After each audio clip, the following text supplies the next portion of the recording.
Night shift ಮುಗಿಸ್ಕೊಂಡ್ಬಿಟ್ಟು ತುಂಬ ಸುಸ್ತಾಗಿತ್ತು, ಮಲ್ಕೊಂಡಿದ್ದೆ ಆರಾಮಾಗಿ. ನಮ್ಮಮ್ಮ ಬಂದು ಎಬ್ಬಿಸ್ಬಿಟ್ರು, ಎದ್ದೇಳು ಆಫೀಸ್ಗೆ ಗೊತ್ತಾಯ್ತು ಹೋಗು ಅಂತ. ನಾನು ಸ್ವಲ್ಪ ರೆಡಿ ಆಗಿಬಿಟ್ಟು ಫೇಸ್ ವಾಶ್ ಎಲ್ಲ ಮಾಡ್ಕೊಂಡ್ಬಿಟ್ಟು ಆ್ಯಂಡ್ರಾಯ್ಡ್ ಫೋನ್ ಇತ್ತು, ಆ್ಯಂಡ್ರಾಯ್ಡ್ ಫೋನ್ ಎತ್ಕೊಂಡ್ಬಿಟ್ಟು ಹೋಗೋಣ ಅಂತೇಳಿ ರಾಕಿ ಕೀನೇ ಎತ್ಕೊಂಡ್ಬಿಟ್ಟು ನಮ್ಮ ಹುಡುಗಿ ಕೊಟ್ಟಿರೋ ಗೆಜ್ಜೆನ ಸ್ವಲ್ಪ ನೋಡ್ಕೊಂಡು ಸೊ ಹೋಗೋಕ್ಕೆ ರೆಡಿ ಆದೆ. ಸೊ ಡೋರ್ ತೆಗ್ದ್ಬಿಟ್ಟು ನಾನು ಇವಾಗ ಕೀ ಹಾಕ್ಬಿಟ್ಟು ಹೊರಡೋಣ ಅಂತ ಹೋಗ್ತಾ ಇದ್ದೀನಿ. ರಾಕಿ ಅಲ್ಲೇ ಮಲಗಿದ್ದಾನೆ, ಸೊ ಕೀ ಹಾಕ್ಬಿಟ್ಟು ಹೊರಡ್ತಾ ಇದ್ದೀನಿ.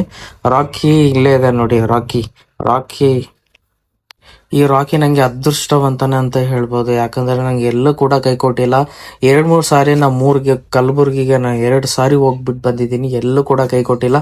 ಮೈಲೇಜ್ ಕೂಡ 46 to 50 ಫಿಕ್ಸ್ ಆಗಿ ಚೆನ್ನಾಗಿ ಸಕ್ಕದಾಗಿ ಕೊಡ್ತಾನೆ. ಸೊ ವೆಲ್ ಮೇಂಟೈನ್ ಮಾಡಿದ್ದೀನಿ ರಾಕಿನ.